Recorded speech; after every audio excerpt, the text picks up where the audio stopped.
Is this gonna go for Oklahoma City metro area?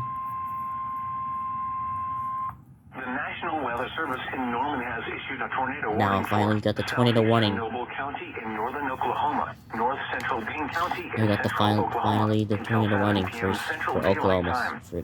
At 6:33 p.m. Central Daylight Time, a severe thunderstorm capable of producing tornado a tornado is now in located effect. near Morrison, moving northeast at 35 miles an hour. Expected hazards include tornado and quarter-size hail. This is a radar-indicated threat rotation. The following impacts are expected. Flying debris will be dangerous to those caught without shelter. Mobile homes will be damaged or destroyed. Damage to roofs, windows, and vehicles will occur. Tree damage is likely.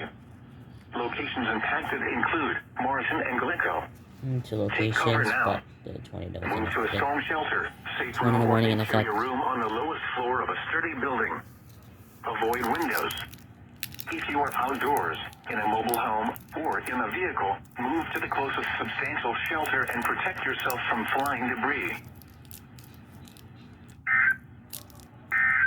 Yeah, tornado warning in effect. A severe thunderstorm warning God. remains in effect Oh, until God. 6:45 This is p.m. for St. Central Daylight Time for This is southwestern gonna extend North Central Logan Noble and and Payne County, northwestern Payne just counties. Morrison and Glencoe. At 6:26 And now this tornado p.m. warning is Central gonna Daylight impact the Time, city of a St. severe Louis. thunderstorm was located 6 miles northeast of Lake McMurtry, moving northeast at 25 Wow, miles an can't be hour. good. But this Hazard, is 60 miles an hour wind not gusts and not a quarter-size bigger hail. tornado. This is a radar indicated threat.